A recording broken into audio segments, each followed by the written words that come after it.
But I want to say that on behalf of Ed Gabriel, who is our Chief Executive Officer, that we are so impressed with where the Moroccan community has come in such a short period of time that he asked us to have a strong presence here to support you. And I think that's what I want to tell you, is that the Moroccan American Center, which is actually 3 NGOs, is your partner. I mean, when you look at your theme, building partnerships is strength through unity, we are your partners in Washington, D.C. and throughout the country. Who are we? Well, we are, as I said, are made up of 3 NGOs. We work in the political side, which is, as you know, very difficult.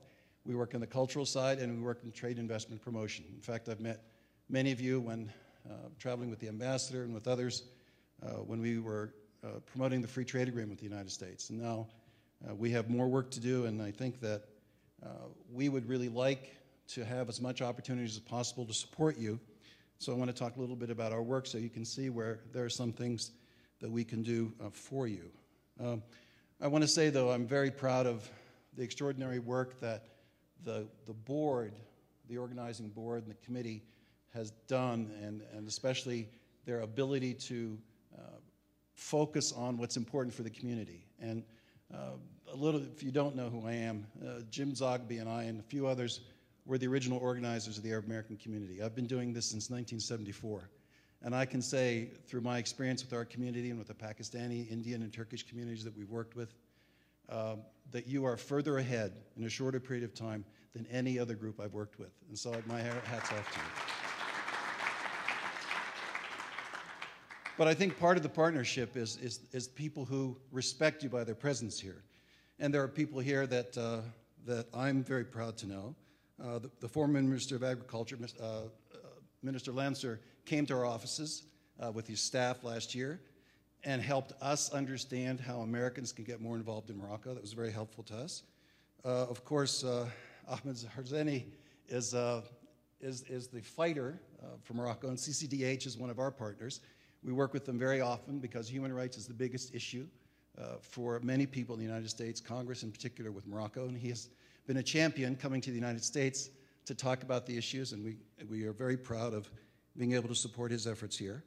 Rich Cizik, I want you to, he's more than just a person who's a National Association of Evangelicals. He's opened a lot of doors for our community so that we can understand that it's just not Arab Americans we deal with, but as you've seen from your films here, the Hispanic community and others, there are lots of people who share the same values that you do, who are concerned about the same issues that you are, and that we have to build partnerships with them as well. As I said, we are your enablers and facilitators based in Washington. We've learned some very hard lessons over 35 years of organizing our community, both with other ethnic groups, but also with groups involved with civil liberties and immigration. So your social and cultural and humanitarian and educational issues are really, really important and critical. But they all occur within a context. I mean, I'm so glad that SOS had the chance to talk about their program because, you know, there's so much work to be done that I'm glad to see that people are taking the pieces they can manage and working very hard with them. And I agree, what unites us is more important than what divides us, and that's where we have to go. And open all doors, not just the people we're comfortable with. I think that's the first lesson we learned in Washington is, for example, on our political side, it's called the Moroccan American Center for Policy. We go up on the Hill and we meet with members of Congress. But for you, what we can do is, for example, let's say you want to have a member of Congress come and speak to you. We can help arrange that for you. Or you're coming to Washington and you want to have a meeting with your representative. We can give you a profile of that member and their relationship with Morocco. For example, how many of you know that 173 members of Congress last year signed a letter supporting the autonomy plan? I mean, that's significant. You should know if your representative signed that. We have senators who have signed letters on behalf of Morocco. We have leaders in foreign policy who have signed letters on behalf of Morocco. Those were our efforts. But the more you can connect into those, the stronger you'll be when you talk to your members of Congress. So that's very, very important on the political side. On the cultural side, we've worked with AMPA from the beginning of their program in Morocco. We helped develop the initial programs that were there. We provided this year for the first time scholarships through Georgetown University for American students going to El Ahwain to study Arabic. It was a great, fun program for us, and we're going to continue that program. We're working with Ahmed East on their programs at Mohamed and Hassan II universities to promote American students going to Morocco. We've started a new program, scholarship program for less advantaged students in the United States. People don't have much money, to encourage them to go to Morocco, and that program is going as well. Part of that also is the reciprocal, is to try to bring more Moroccan students to the United States. And so next year we're starting a major fundraising program among corporations to bring more Moroccan students here to the United States for short-term programs. If you look at the program for the board, their ad, one of the things you'll see is these children holding up pictures of art. That was an art contest we did for the Moroccan community this summer, because we want to keep our family strong, and one way to do that is to focus on the children and the parents.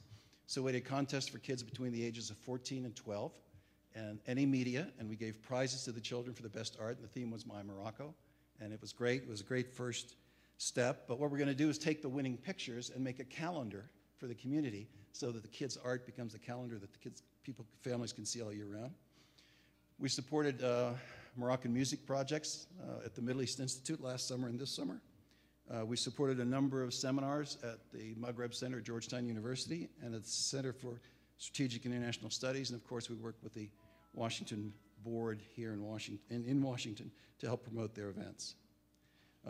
As I said earlier, one of my main roles is, as the ambassador says to me often, he says, Jean, he knows how to pronounce my name, he said, Jean, he said, you can do all these great things, but if you can't create jobs for Morocco, what are you doing for Morocco? And so through the Moroccan American Trade Investment Center, our third NGO, we are working to optimize access to Morocco by American investors, both through the Millennium Challenge Account and through the FTA. It's a long project. It takes about 2 years to bring an investor to Morocco and get them interested there. And that's going very well. We're very, very happy about it. And we think that there's a lot that can be done. A lot has to be done on the Moroccan side. If any of you go on websites, for example, and you try to find out information about Morocco, it's still 90% in French. It's very difficult to attract American companies. So you become ambassadors for us because you can talk to these companies, you can encourage them to look at Morocco with new eyes, and so that's very important. So that's who we are, the Moroccan American Center.